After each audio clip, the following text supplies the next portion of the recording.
Hey everyone, welcome to Lingering Tales. This is not a place for noise, it's a place for quiet stories. The kind you don't rush through, the kind that sit with you, long after the sound fades. If you're listening to this late at night, or in the early hours when the world feels softer, you're exactly where you need to be. Today's story isn't about heroes or villains. It isn't about winning or losing. It's about something far more familiar. It's about regret. About the lives we imagine we should have lived. And about the strange way we're convinced that somewhere else, in some other version of reality, we would finally be okay. So before we begin, take a slow breath. You don't need to fix anything right now. You don't need answers. Just listen. What if somewhere out there exists a library that contains every life you could have lived, every choice you didn't make, every road you turned away from, every version of you that never had a chance to exist?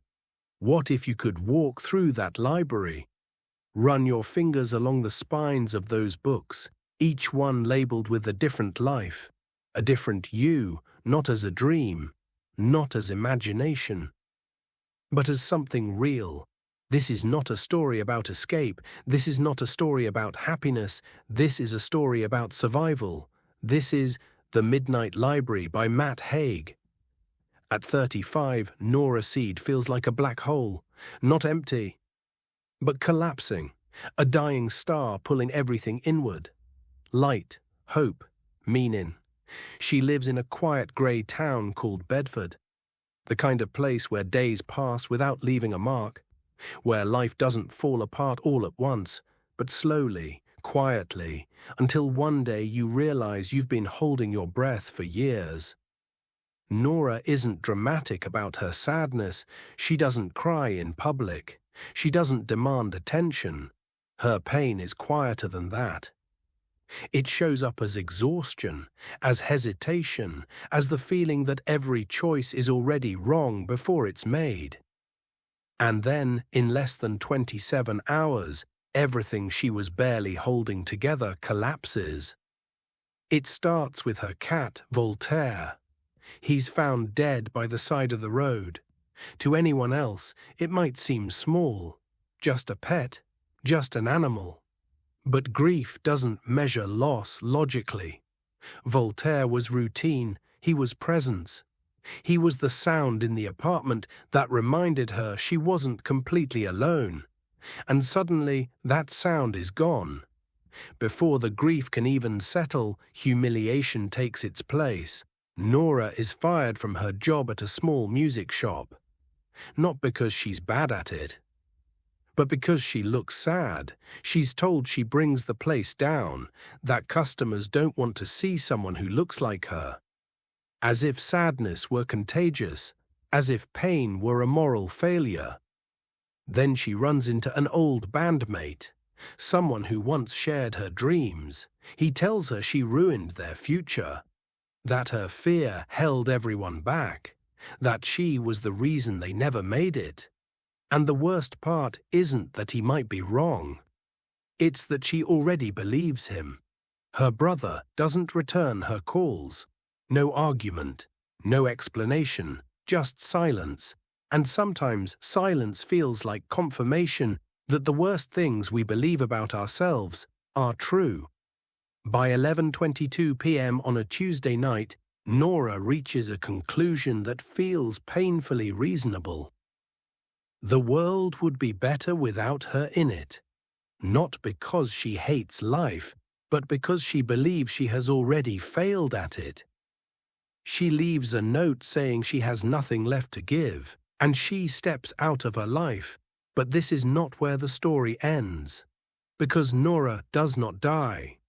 Instead, she wakes up somewhere impossible, a vast library, endless shelves of green books stretching farther than she can see. The air is still, the light is soft, almost forgiving, and above the entrance a clock frozen at exactly midnight. Standing there is her old-school librarian, calm, familiar, as if this place were completely ordinary. Nora is told this library exists between life and death. Every book on these shelves is a different life, a life she could have lived if she had made one different choice. Saying yes instead of no, staying instead of leaving, trying instead of quitting. She can open any book, she can live inside it. And if she finds a life she truly wants, she can stay there forever. But there is one rule. The moment she feels disappointment, she is pulled back. Before she can choose a life, Nora is given a different book. A heavy one. A ledger of every regret she has ever carried. Every moment replayed late at night. Every choice she believed defined her failure. Every path she didn't take, now framed as proof that she ruined everything. The book is heavy for a reason, because regret has weight. It bends the way we see the past, it distorts the present, and it convinces us the future is already decided. Nora chooses the life she believes caused the most damage. Marriage, a countryside pub, a simple, ordinary happiness. The kind of life people say is enough. Instead, she finds betrayal, alcohol, quiet resentment. She realizes she doesn't miss the man. She misses the idea of a life that never truly existed, and she is pulled back.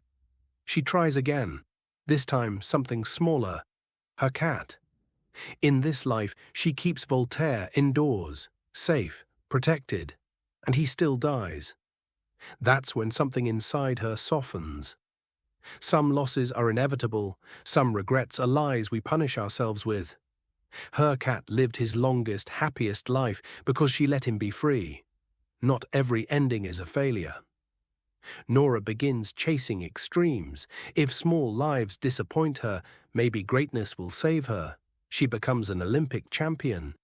Medals, applause, validation. But her life becomes narrow, obsessive, lonely. Her mother dies alone. Her father values trophies more than love. Nora is still medicated, still numb, so she tries fame, a global rock star, crowds screaming her name, lights, adoration. And yet, her brother collapses under the pressure and dies young. Success didn't save anyone, it just hid the cracks better. Then Nora chooses something quiet, a life with no audience. She becomes a scientist in the Arctic, studying ice, tracking climate change, just silence, cold, and long days alone with her thoughts. One day a polar bear corners her, and in that moment of pure fear, something shifts. Nora does not accept death. She fights it, she screams, she survives. And for the first time she realizes something simple and profound. She wants to live. Another traveler explains the truth. This library isn't magic. It isn't punishment. It's possibility. Infinite realities branching from every choice. Nora isn't broken. She's human, standing at a crossroads, overwhelmed by the idea that she was supposed to know which path mattered most. She eventually enters a life that feels almost perfect. Love. A child. A gentle rhythm. And for a moment, she wants to stay forever. Until she realizes something uncomfortable. She didn't build this life. She borrowed it. And in that realization, something finally clicks. Her original life mattered. Quietly. Invisibly. She had helped people without knowing it, changed lives without recognition. Meaning was there all along. She just couldn't see it through the weight of regret. The library begins to collapse. Books burn. Shelves fall. Time starts moving again. Nora finds one final book. It's blank, and she writes 3 words, "I am alive." Nora wakes up, still imperfect, still uncertain, but alive. And that is enough, because as long as you are alive, potential remains. You don't need to live every possible life to matter. You don't need to be everything to be meaningful. The story is not over until you decide it is. Thank you for spending this time with me on Lingering Tales. If this story stayed with you, let it linger. Until next time, take care and keep listening.